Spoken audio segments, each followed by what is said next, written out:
Hey everybody, welcome back to This Podcast Takes Tokens. I'm Ryan once again, joined by my brother Derek. Icebreaker question for today, my friend. All right. What makes a sports movie a sports movie? That's a good question. I was you asked this question at the end of the last episode, and I usually give it some thought day of recording and formulate my answer at that point. This one, it actually came to me in the middle of watching our next movie, and the movie really inspired my answer. And with that, I'll say it's pretty simple: competition and skill. So a sports movie is about anything that involves competition and skill, not luck. I want to be clear. The person needs to be skilled in whatever it is that they're doing, and there needs to be an element of competition, whether that's for a trophy or whatever, but there needs to be that element of competition. And it needs to be throughout, not just like a little bit of it. Like that needs to be probably the main driver of the movie is the competition, and the outcome is based on skill, is what I would say. How about you? I think I couldn't have put it better because I thought about this and I was thinking about some of the movies that I've watched that are, sports movies in air quotes. Yeah. And I'm thinking like I don't know if you've seen the Kevin Costner movie Draft Day or not. No. So that's about he's working for the Cleveland Browns and it's draft day and you don't actually see any football happening, but the entire movie is about okay, we've got to draft good because we want to have a really good season. Yeah. So so the whole movie's centered around just all the ins and outs of drafting. I've got to call this team and try to get a trade worked out so we can get a higher draft pick and this and that.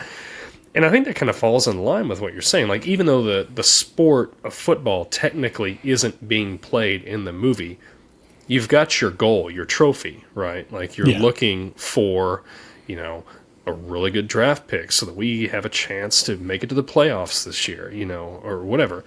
But then there's physical things I think Remember the Titans, you look at that, and football, the games are an actual, competition part of the movie. It's the competition. It's part of it. It's, you've got, they've got to win all these games. Otherwise the coach loses his job, and then within that, the sport of football is used to bring all these guys together that normally wouldn't have come together, So you've got you've got that.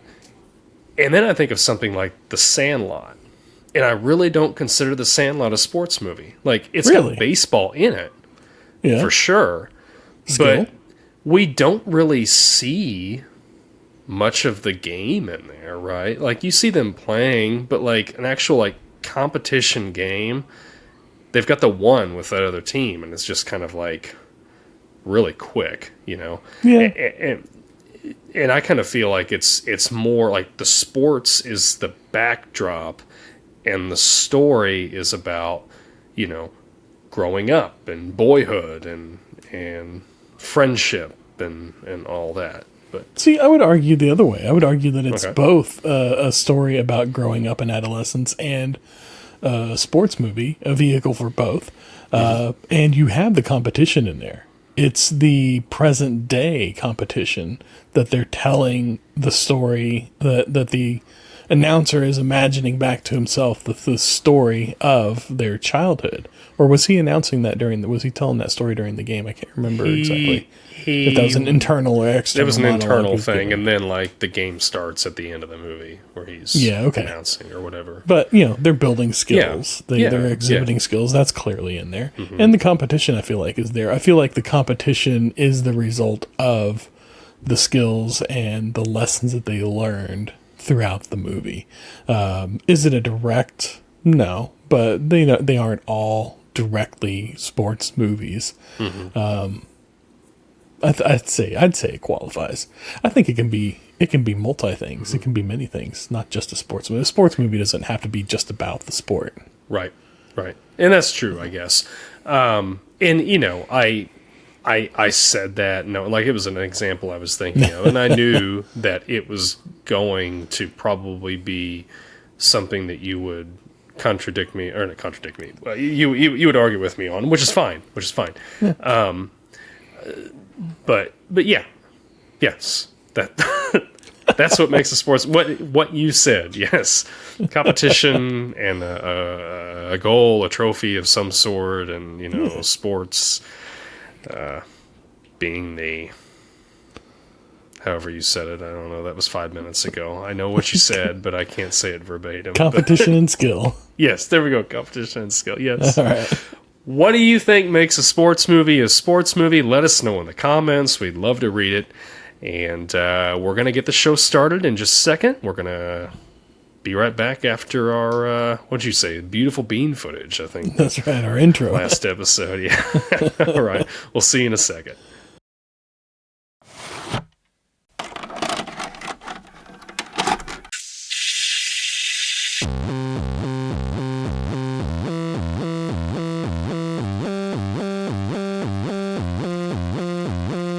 Your local video store card. A comic book in your back pocket. Games with no tutorials. Music you had to discover. And drinking water straight from the hose. These are the things us millennials remember fondly. We are the Jennings brothers. Join us after the streetlights come on as we race our bikes from the top of the hill right down memory lane. Exchange those quarters because this podcast takes tokens.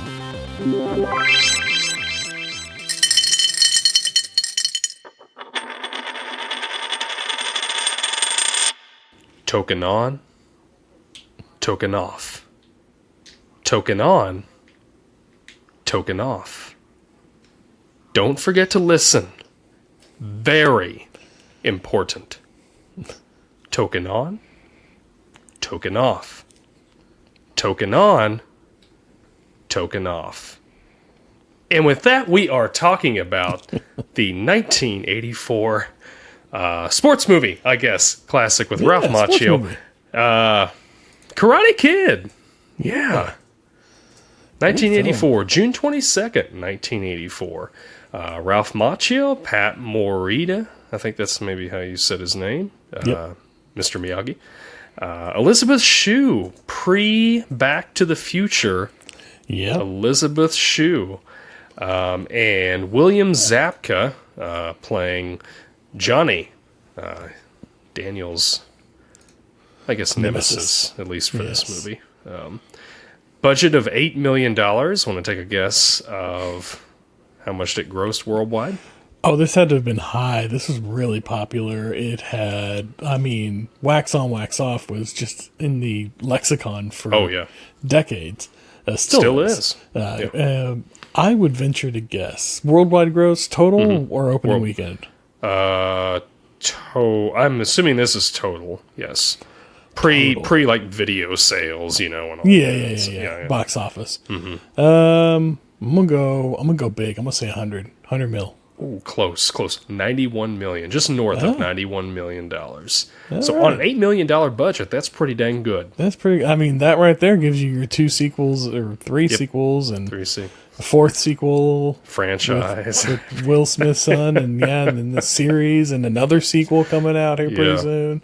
Yeah, agreed. Yeah, that's well worth it. That's man, I remember this thing coming out and just being like everywhere. Like it was just. Karate became like a big thing. I don't know if karate was a big thing before this movie, or if because of this movie, karate became like.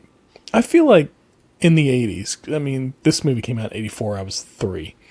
But from what I recall in the 80s and what I've seen in other things, I feel like karate was a big thing in the 80s. Like we just discovered it, like we discovered fire or something here in America, and karate was just like everywhere. Like there were dojos everywhere and everybody was taking karate, and it had this like mysticism to it and this power, and everybody wanted. Maybe it was the alpha male thing of the '80s. I don't know, but It was everywhere. I remember being everywhere. I remember going and taking a couple karate classes and really wanting to get into karate. And, but, parents not backing that up, but it's whatever.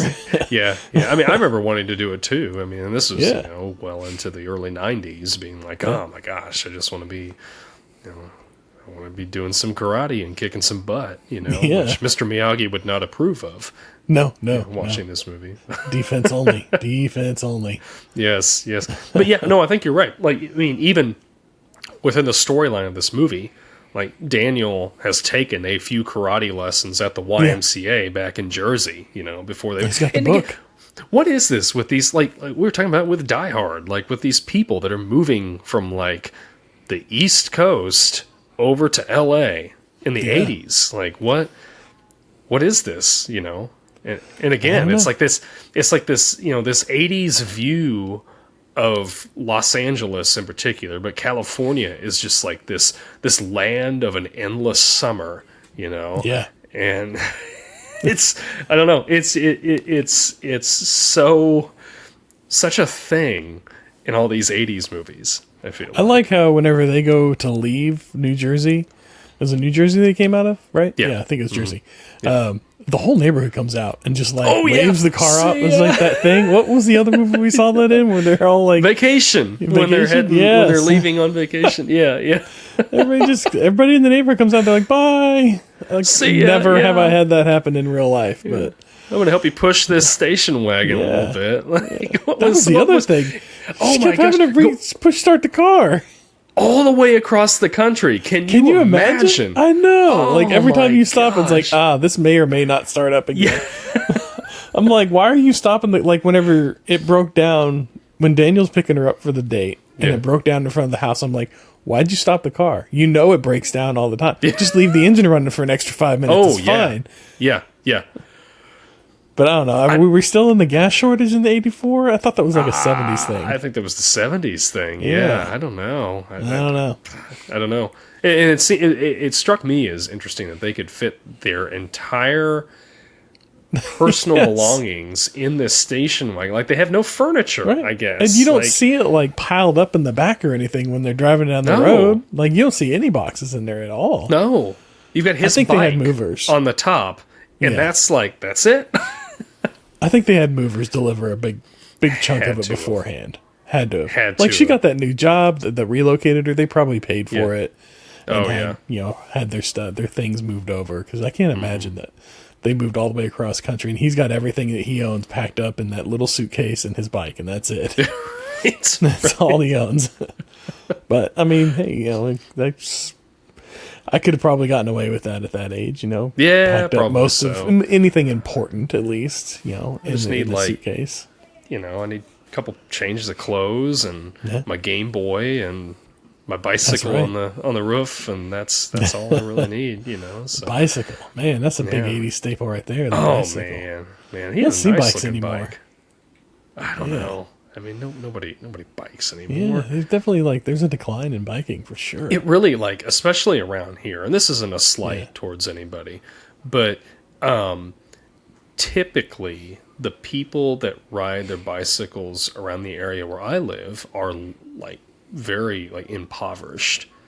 You just don't see anybody really out riding a bicycle just for recreation. It's just a means of transportation to work or something for somebody, See, I got the opposite here. We've got all the people riding speed bikes, or not speed bikes, but marathon bikes. Like, they're going to go be the next Lance Armstrong. They got the lycra spandex on and the little helmet that comes back to a point, and they're on the bike on the road going 30 or 20 or whatever in the way. Driving me nuts every time I leave anywhere. But there's 20 of them, and they're in a pack, and they're going they're all training together. I don't understand it, but I guess whatever. If that makes you feel good, that makes you feel good. They're definitely not. I don't think they're doing it for health reasons, because it does. Appearances would offer other would say otherwise, but There's a lot. Or we do have some kids that ride them to like schools and stuff. Not in high school. I don't really see any kids riding it to high school. They walk, which is weird. I think like they get to high school and they think, bikes are for kids or something like that. I guess I remember kind of feeling that way. I got to high school and that was about the time I stopped riding my bike too. So maybe that's a thing. Maybe that's what it is. You get to high school and you're like, I don't want to ride a bike anymore. People are driving cars and stuff. You're like, I can, before you can even drive, I can hitch a ride with, I'll befriend a sophomore and I'll That's right. start hitching a ride with them. But I thought that was interesting. Bikes, He had a bike. It was the only high school I've ever seen have a bike, but whatever. I don't know.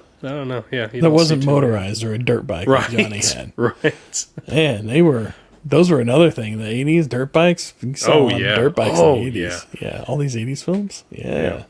Even but it's like the guys, the people that are driving those are usually like in this movie, like the bad guys. Yeah, they're usually the bad guys. That's right. Yeah, it's kind of like angular faces and cartoons, those are always the bad guys. Or if they got a goatee, they're a bad guy. And you got a motorcycle, you're a bad guy. That's just how that goes. Yeah. Unless it was, what was that movie? Rad, where they rode BMXs or something like that?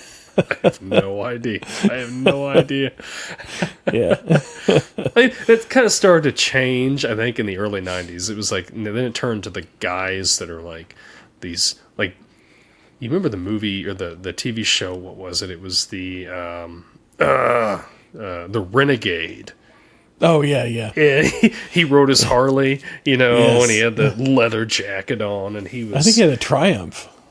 Oh, was it a Triumph that he had? I think it was a Triumph. Okay. Yeah. Oh yeah, he was smooth killer, man. He was a cool guy. Yeah. Yeah, you're right. Back in the 90s, they tried to flip that script a little bit, make it it's the bad boy, but with a heart of gold. That's right. That's right. Which, to be fair, that's kind of Johnny. I mean, a little bit. Not in the beginning of the movie, but, at the end, when Daniel wins, like, he, like, hands him the trophy. He's like, you deserve this, man. Like, he's you all could about see it, it. like, on his face, like, as his sensei's, like, throughout the competition, like, just trying to, like, edge out and cheat in every way that he possibly can. He's like, no, like, I can win this. Why are we doing this? I can totally win it fair and square. Yeah. Clearly, like, his sensei cheated in all these ways, and Daniel-san still won. Yeah. I think if he hadn't cheated, Daniel would have wiped the floor with him. Oh, yeah. Yeah, I think so. Yeah. I think so. And, I haven't watched the other two Karate Kid movies that have, with Ralph Macchio in them. I want to watch those because now I want to watch Cobra Kai, but I'm like, I need to watch 2 and 3 first. No, you don't. Cobra Kai, I don't. It's really like the first one and Cobra Kai.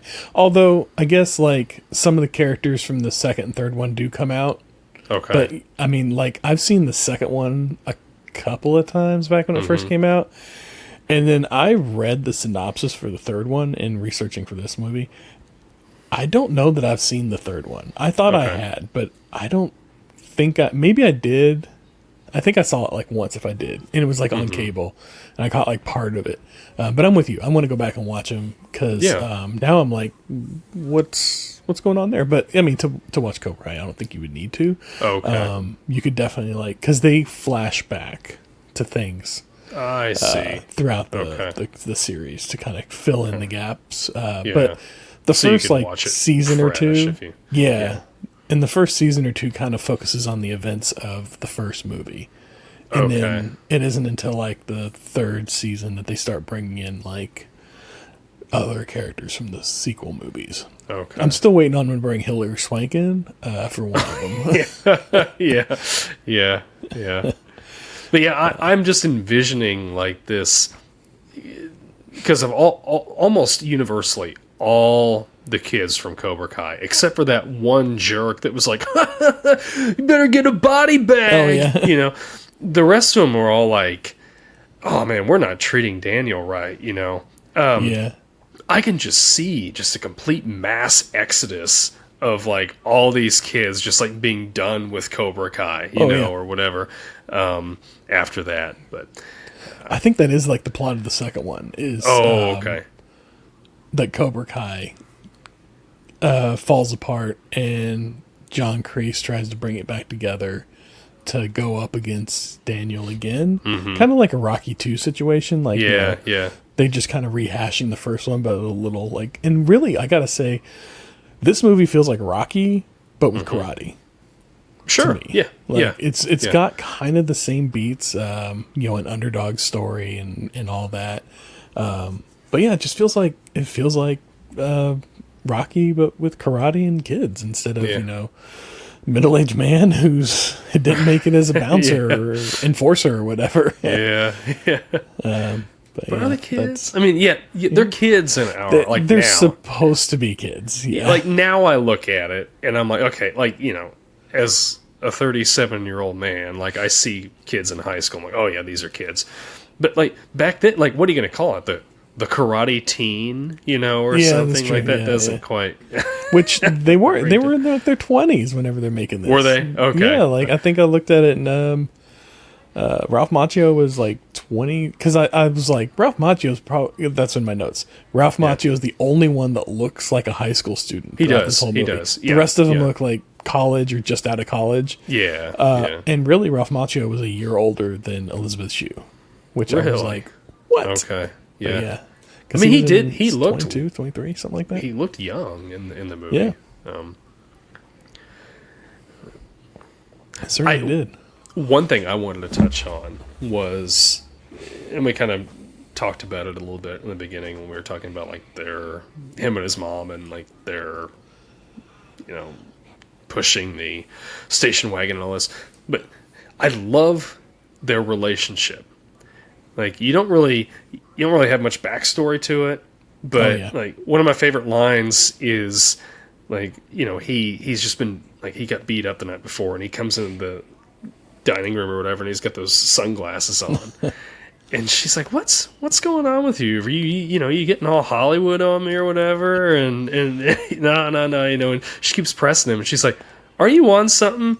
He's like, am I on something? Ma, come on, I'm on Minute Maid. Come on, and then he like walks out the door. I think it's so funny just the way I'm on Minute Maid.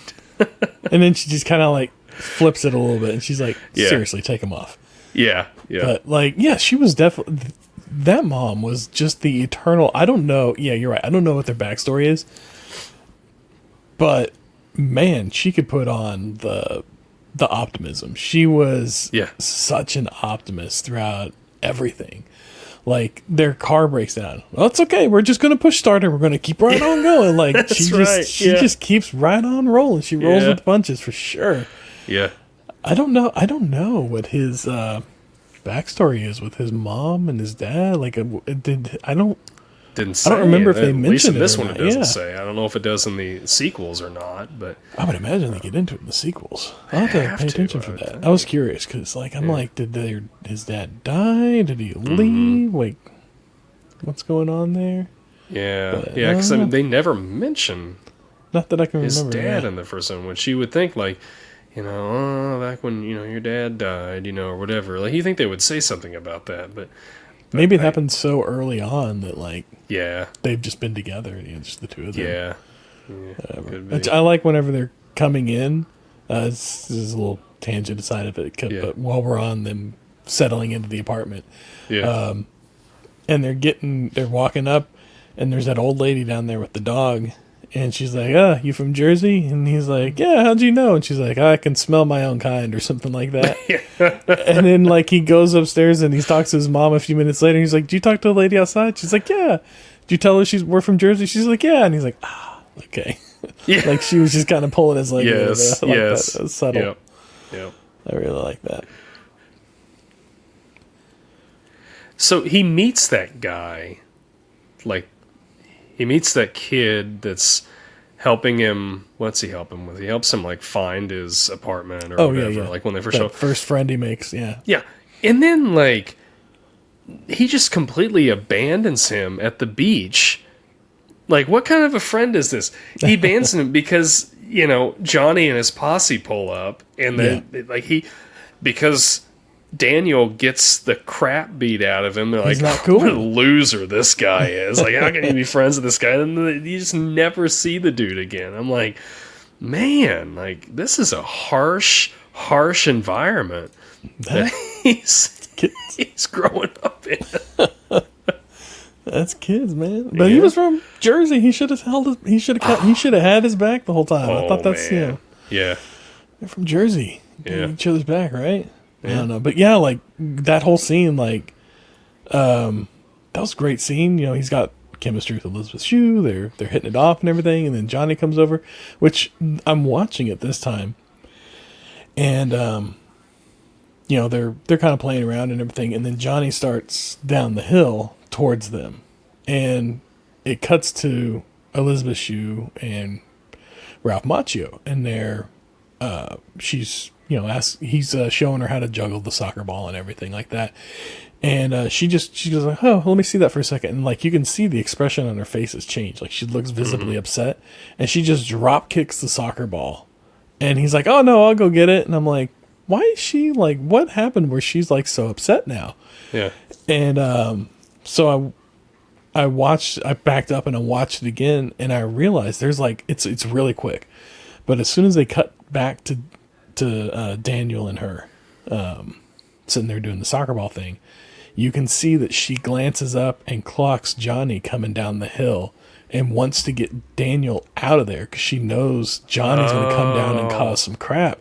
So she kicks the soccer ball away to get Daniel to kind of like go away for a few minutes so she could deal with this situation, which I thought was kind of neat. That was a respectable move on her part. Yeah. But yeah, like then Johnny comes in all hot and like with that just a mountain of aggression. And well, I mean, I think part of it is like, oh, Johnny, never mind. I'm Johnny, getting, yeah. Not Daniel. Yeah, no, Johnny, yeah. Yeah. Which like I don't feel like we're ever really given a good reason why. I mean, other than, they broke up obviously at some point. I think she dumped him because he was being a little too aggro with the whole karate thing.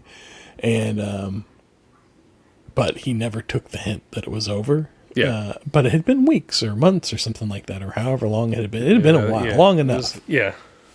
But yeah, like I thought that was it was a neat little subtle thing. Like I feel like this movie has a lot of like subtlety on paper. Like if you look at the script for this this movie, it's kind of a weak, generic 80s teen fluff film. Like there's not a whole lot to it in the writing of it, I would say. Like the writing is pretty weak, but the direction and especially the cinematography of this movie really elevates the whole thing. Like the little subtle like looks like that, like, and then there's that scene where him and his mom are sitting there having dinner after he went and looked at the dojo, the Cobra Kai dojo, and kind of got that look from Johnny, and then just tucked tail and went back across the street to have dinner with his mom, and they're sitting there having dinner at the restaurant, and you can see you got two scenes playing out there. You've got them two having a conversation, and in the background between them across the street you have Johnny and his friends coming out of practice or the dojo or whatever, and they realize that Daniel's across the street, and they kind of like have this moment like, oh, and then they kind of like start plotting and planning, and then they run around the corner and they leave, and like clearly they're gonna wait till he leaves and jump him, which they do. But I just thought that was really that was just really well shot. Like you've got these two things happening in frame at the same time, and it was just really neat. I like seeing things like that, and that was just a really neat thing to see. Yeah, I agree. I don't know how to continue on that, but I do agree with you. Yeah. Which while they're in there, they call to his mom a couple times, and it seems like she works there. I thought she worked in tech. No, that's what she said. So that was in my notes. I'm like, how? Okay. So she used to work in computers, Okay. but now she's over here, presumably, the way it looks, working at a restaurant, and she's Managing going into a program to become a manager. To become a manager, okay, yeah. And I'm like, you can't tell me that you're making more at a restaurant than you were in Working computers in the 80s. Yeah. I can't imagine. Which I this. thought whenever they came there, she said that, like in that first scene, she talked about moving across country to work at this tech job because it was going to open up so many things. So yeah, that's where I'm a little confused. Unless it was like a company event at the restaurant. And Daniel just went and met her there. Oh, well, is the I only guess thing that would be. make sense to me. Yeah, But that could be. they're not really clear on that. And that kind of, I feel like that gets a little muddied. But, I don't know, maybe that's just making inferences where there is nothing to make an inference from. But, yeah. I don't know. I want to take a minute, and I want to talk about Mr. Miyagi. Right? Oh, yeah. And I want to talk about, is he really like this guy that's taking kids under his wing? Or is he just like, I don't know, 10 years down the road, he's like, oh, man, paint's starting to chip, the deck is starting to get a little splintery, it needs sanding.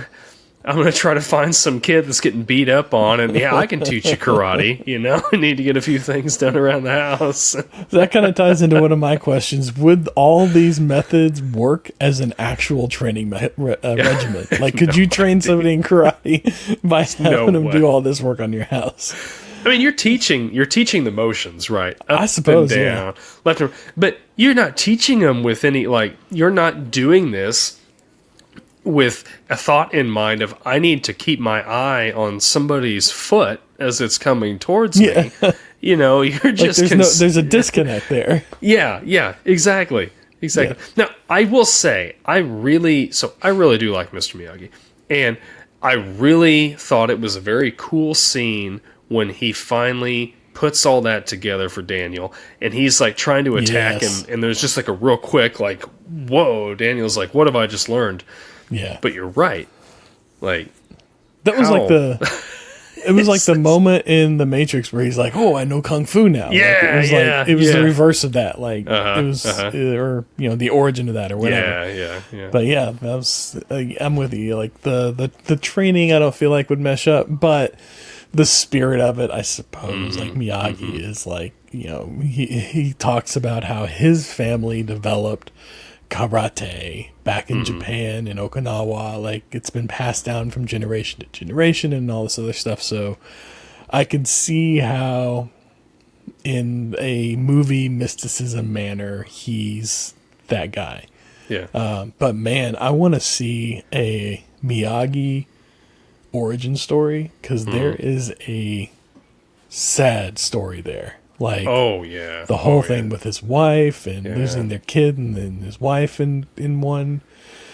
And they were in, like, it sounds like they were in Japanese internment camps back in the 40s. Yeah. Which is just like, wow, that's going to be that's a tough one, but it would be a really good story to watch, I feel like. I'm surprised we never got it with all the, like, I don't know, different ways that we're rebooting everything. But we got Cobra Kai, and that's good. Like, I enjoy Cobra Kai, but I feel like the opposite side of it, a good drama, we could get through the Miyagi origin story, I feel like. And I think they were probably going with, like, the popularity of this. Like, we don't want to turn it and have the franchise be, like, if we're going to continue the franchise, we want it to continue to be fun, we don't want to have it be, but I think that Pat Morita, he would have been able to do that. I think they could have made him look a little younger, and he could have probably done some of that, because he was really good in this. Oh yeah, especially considering, like, where he comes from. Like, like, he's not a Japanese-born, he's American born, English was his first language, and he grew, he came into it through stand-up comedy and all these different avenues. He knows absolutely no karate, and completely sold. I was reading some things on him, looking into this, because I know he's got an interesting story and I want to read more about him. But they were interviewing him, and they asked him how hard it was for him to learn karate for the films, like how he learned karate for the films or whatever, if he knew any karate before. He's like, no, I didn't know any karate before. That's just good acting. Like, I just acted, and that's how it looks like I did karate, because I'm a good actor. That's funny. It's like, that's good. I like that. Yeah. So, but yeah, I'm with you. I like the Miyagi story, and I like Pat's story too. And it was a lot of fun. I really liked his house. Like, whenever Daniel first came over, my God, it's so simple, but it's so beautiful. Oh my gosh! And his yard and just everything is just. I just want to go hang out there. Yeah, like, we don't have to learn karate. Like, let's give me some sake, and we'll just just hang out. Just hang out here and chat. Yeah, that's right. Yeah.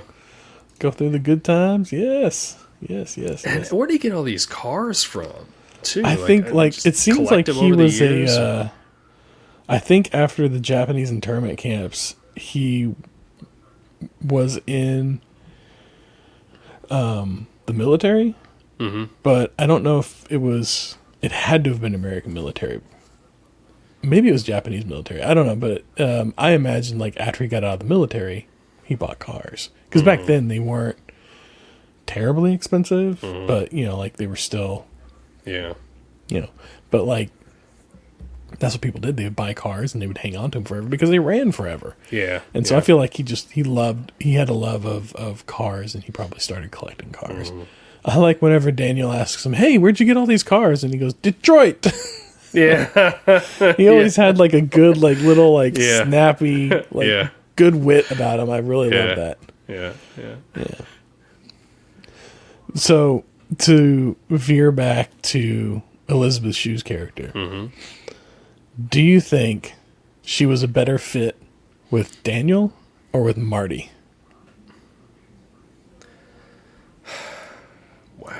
Wow. You can't ask me that. Gosh. I don't know. It's two different characters. Like, Two different characters? Right? I don't know.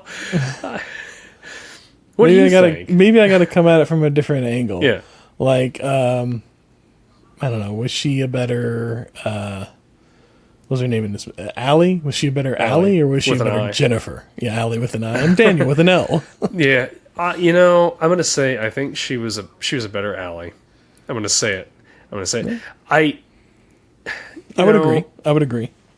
The only reason that she was in Back to the Future 2 and 3 is because I can't remember her name, played Jennifer in the original Back to the Future. She was having a baby and couldn't do Back to the Future 2. Was it a baby? Yeah, I think she was like pregnant or something, if I remember right. Oh, I thought she had to, like, she was taking care of her mom or something. Was that it? I swore in the director commentary they were saying that she was pregnant. Claudia Wells. Yeah, Claudia Wells. That's it. Yeah. I don't know. We'll have to look that up for our next Back to the Future one. I swore Robert Zemeckis that was saying that in the director commentary, but maybe I'm wrong. But regardless, she couldn't do the sequel, so they got Elisabeth Shue, and Elisabeth Shue does a fine job as Jennifer. I just it's hard to put a different actor in the role of the same character that somebody else played. I mean, as far as that, if that's the qualification, I think she did great. She did a fantastic job. Oh, sure. But I would say the only reason I would pick her in this over Back to the Future is because in Back to the Future, she always seemed to be just surprised. all the time. You're right. And she was just You're right. constantly like, That's in what I'm this, thinking. like moment of I'm surprise. old. Yeah. That was like it was like a one note for her character. Yeah. And that was probably not not against her in any real way. Yeah. That was probably more so like the way they wrote it for whatever reason. But maybe it's just to downplay the character because they had replaced her, so they didn't want to have her in there as much. And then but she was always just like in a state of like shock or surprise. And it was a little distracting. You hit because that all I could think about when you asked me that question was that scene of her running into herself and two. And so, I think that, getting back to I mean, I could talk about Back to the Future all day long, but getting back to Karate Kid, I mean, her and Ralph Macchio had a good chemistry. I think they played off each other very well. I think the scene, the little dating montage with the upper, like the 80s music playing in the background, as cheesy as that is, it's fun. still good. It works great. Yeah, it works great. Great. Like they even went and they did the photo booth. Like when was the last time we did a Yeah. photo booth? I love a good photo booth. Oh, we man, look for them all the time. My wife and I, we've got some pictures on our refrigerator of when we went and did a photo booth before we got married. Yes. Went and did one. I really like to find those photo booths, the old ones that actually like develop the film. Yeah. Not these new digital ones. Like those are fine. Those are fun. But anytime I can find one of the old school ones, it's like 4.5, 5 minutes to develop the film and all that. I will do them. I will sit down and I'll pay my like $5 or $10, whatever it is that they're charging, and me and my wife will do it. Yep. We try and get the kids in on them, but they're like, they're too cool for they school don't- Yeah, they now. don't want to do it now. When they were little, it was easy, but now they're a little older. Yeah. And they're like, no, we don't want to do it. And I'm like, all right, so we'll do one. And now also, like, we're all, basically there's 4 adults now, so trying to get all of us to cram into one of the photo booths is like, it doesn't work as well. Yeah. So we'll usually do one, and we try and convince them to go in and do one. Yeah. But like a good photo booth, I love one, and I look for them everywhere we go. And we found one. The last one we found was in Seattle, Pikes Peak, whatever the pier, Pikes Pier, whatever it is. Pikes Pier, Yeah, and they had an old photo booth there that did like the actual like film, and we went and we did that one. That was pretty cool. But yeah, they're rare. I think we've only done 4 of them in the entire time we've been together. We've only found 4 of them. It's the whole thing, like you're saying. Like everybody's got a camera in their pocket now, and it's just like there's no novelty to it. Like they're used. I mean, well, now there's a novelty. The to novelty it of it being novel, nostalgic. Yeah, but like back then, it was like nobody had that. You go to a photo booth that's at a mall. You're like, oh man, we can do this and have it almost instantaneously. Yeah. Yeah, agree. And then you share it online, but I don't know, something about a physical photograph I really like. Yeah. But I still like them. I'll be like at my mom's house or something, and I'll find a photo album, and I'm like, oh my gosh, I'm gonna look through these blurry, like sun flared pictures that somebody took. Just like the colors are all washed out. Yeah. But they're great. They're fantastic. Yeah. When we were going through Dad's house, I found a couple old rolls of film, and that had never been used. But I grabbed them and I took them back with me, and I'm like, I'm gonna go use those somewhere because I got an old film camera, and so I'm saving them. I don't know where I'm gonna use them, but I'm gonna use them.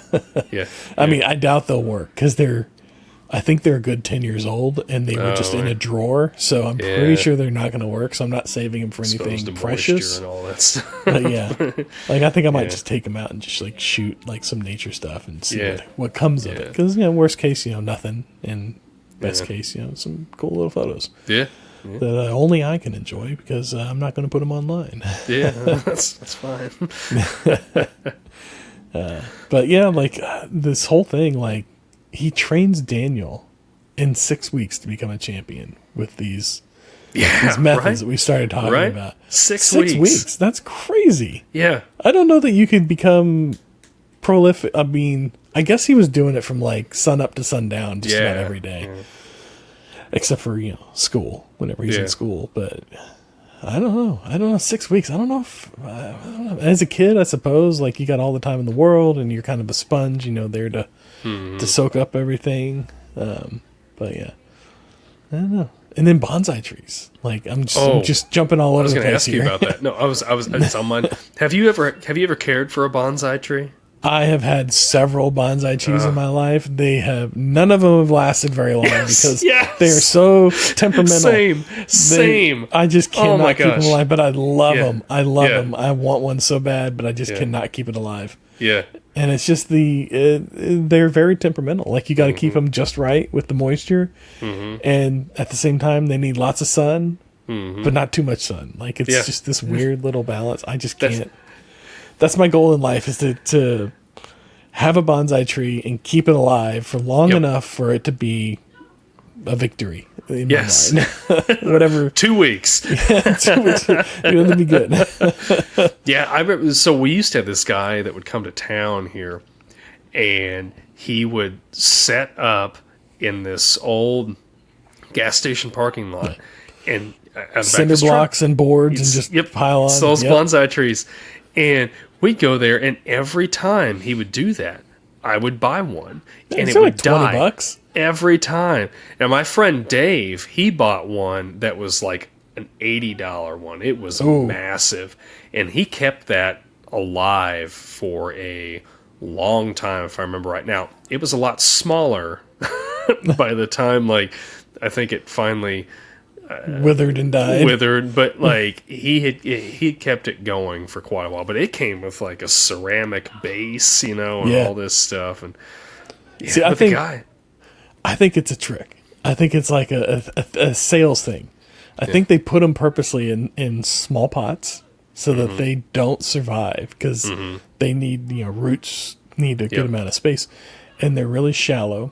Yep. And I think that they're designed to fail. So then you go back and you buy another one, because they're only like $25-$30, whatever they are. Like they're not horribly expensive, and you feel like it's on you for it dying, so you want to go back and get another one. I feel like this is like a thing. Like they've developed to keep us coming back and buying these bonsai plants.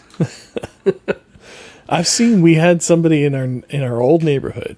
On the corner of their property, they cut their fence at an angle, and like the little corner of it then was just exposed, and they had a bonsai tree in there, like a huge, good, like 4 feet wide, maybe 5 feet tall. My goodness! But like it did like the snaky thing, like on the back of the gi that he's got on, and it was pruned just very well, and it looked really good, and it was there for years, but it was planted directly into the ground. So I think that's the key, is like a good root structure. Well, Mr. Miyagi, his were in little pots, yes. Little pots. But I think when they're in those little pots, you gotta keep the water, like that's where like your water, you have a very narrow window of like how you keep your water. Yeah. And but if you have it in the ground, you got like a little you got some breathing room. Like it can dry out a little bit, or it can like you can overwater it a little bit, because there's lots of soil for it to go off onto. It's my theory, at least. Well, that was the thing. Like that was the thing that I would always get irritated with. Like every time I'd buy a bonsai tree, I'd fall into the trap. Okay, I need to buy another one. And I'd get home, and he would always give you like this little booklet, on how to take care of your bonsai tree. And you're reading it, and it's like, water your bonsai tree. Don't give it too much water. Don't underwater it. Like, okay, what's the magic ratio here of like water that I need? It never said. It's just not too much, not too little, not too much sun, not too little amount of sun. It's on you. Yeah. That's all you. It's designed all your obsolescence. Fault. Yeah, that's right. Yeah. I love them. I want one so bad. Yeah, I want to make it work, but I have yet to. Yeah. They're playing, so they're showing at the tournament. They got the octagon, and then outside that they have several little mats where they're doing all these different competitions. And they got the kids playing. Like, or little kids. Competing. Yeah, little kids. And it reminded me of whenever Bruce was in Taekwondo. Like, we had Bruce doing Taekwondo for probably 2 years. And he really enjoyed it.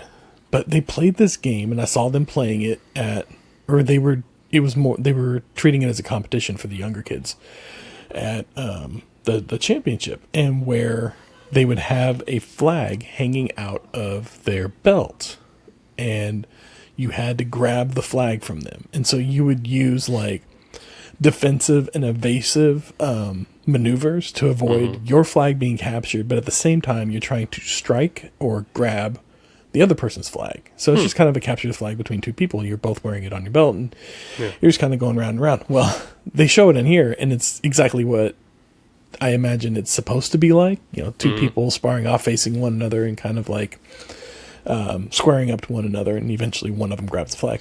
Well, every time Bruce or any of the other kids in his class played this game, which wasn't very often because of the way it went down, the instructor would set them both up with a flag and explain the rules. Okay, you want to try and capture the flag from the other person. And it inevitably ended up being two kids chasing each other in circles around the perimeter of this mat and just laughing and giggling and having the greatest time in their life. But yeah, that's all it was. It was just a big game of tag is all it ended up becoming. But I saw this and I was like, okay, that's what it's supposed to look like. I get it now.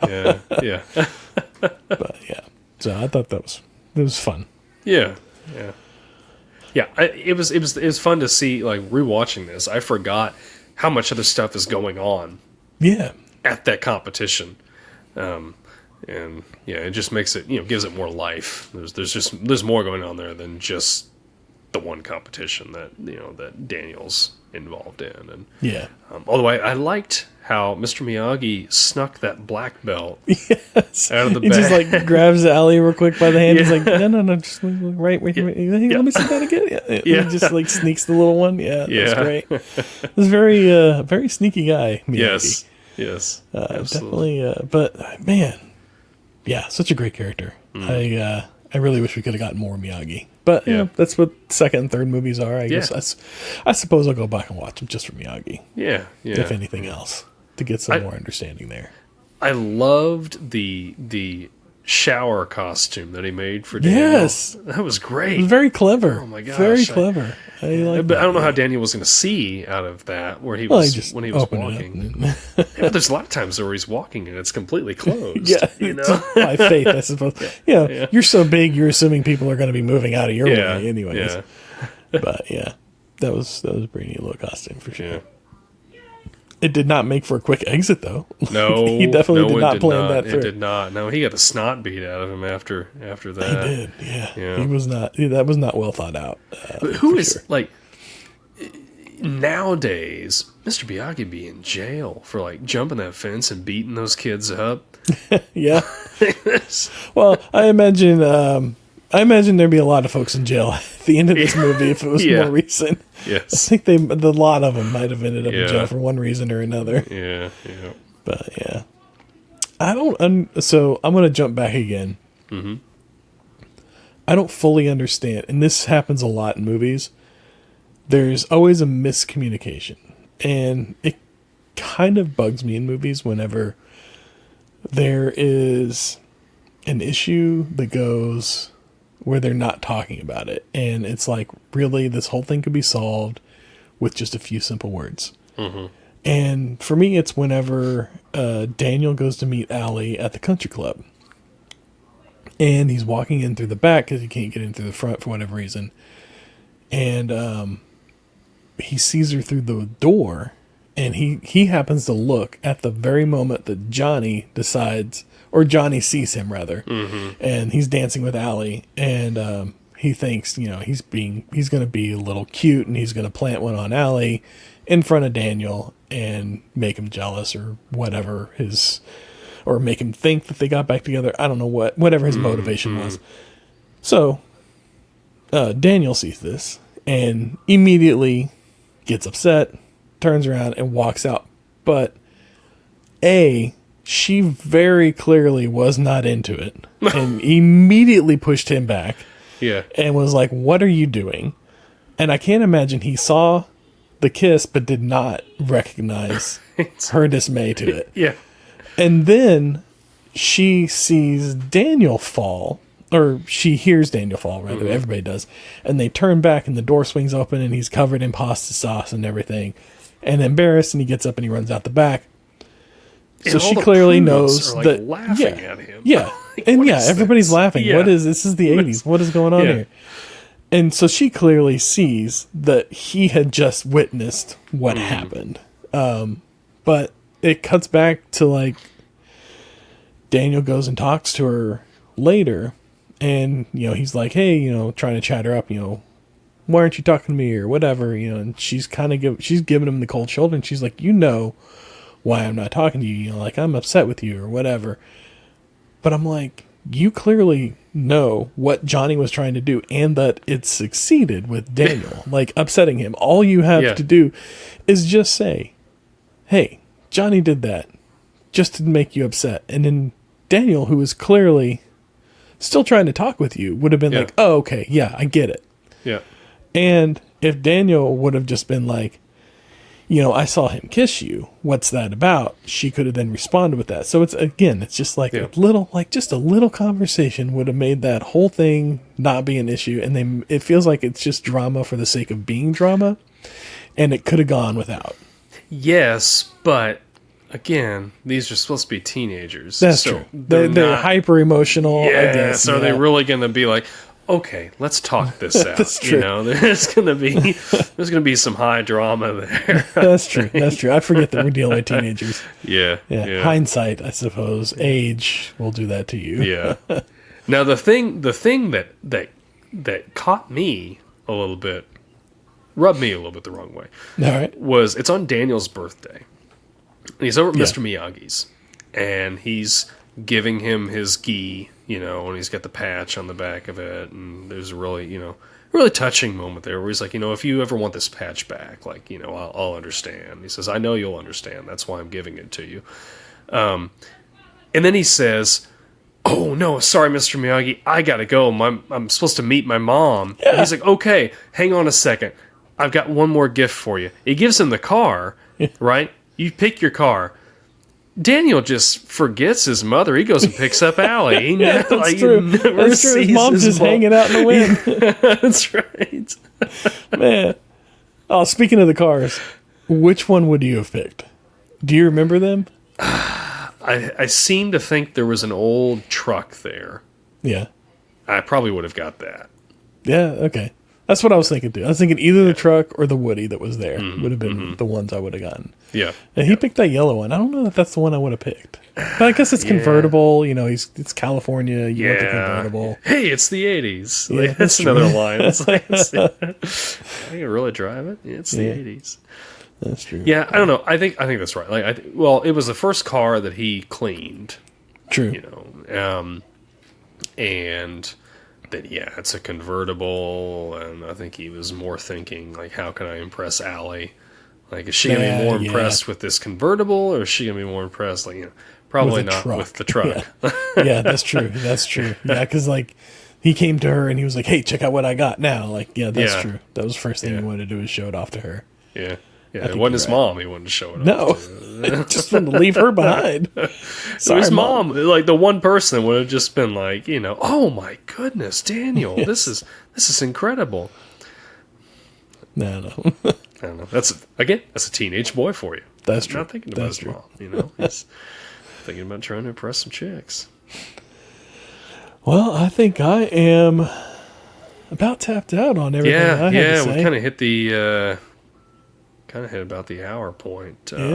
I will say one thing that I really appreciate about this is the classic 80s freeze frame at the end. Oh, yeah. It's just Mr. Miyagi. He's kind of smiling or whatever.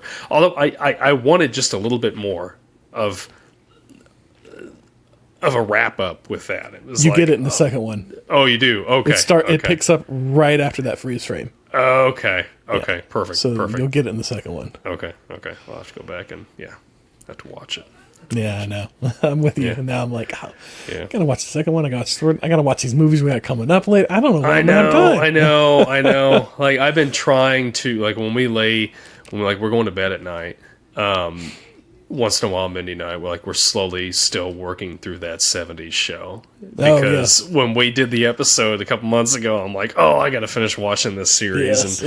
And so we're slowly on that. Well, we'll just add Karate Kid 2 and 3 to the list, and we'll come back and watch them eventually for the show. come back to them. Yeah. All right, that'll work. So, but yeah, that's Karate Kid. That's Karate Kid, and it's good. It's fun watch as always. Absolutely, well, most of the time, these things are a fun watch. That's true.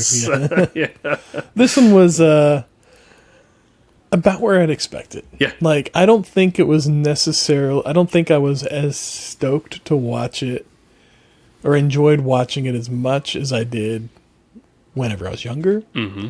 But I still enjoyed it. Like, it was still enjoyable, for sure. Mm-hmm. And I had a good time with it. Yeah. Yep. Agreed. Yeah.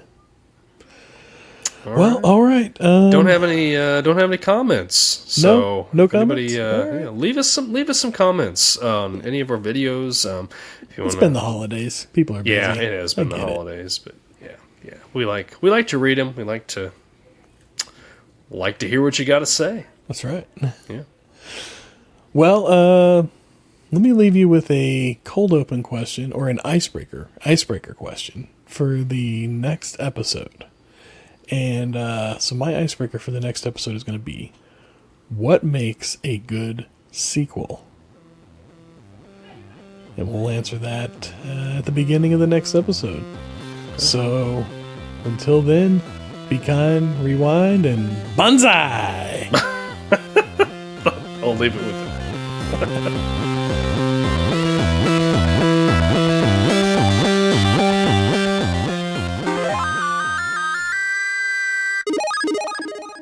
This Podcast Takes Tokens is a Clay Street production.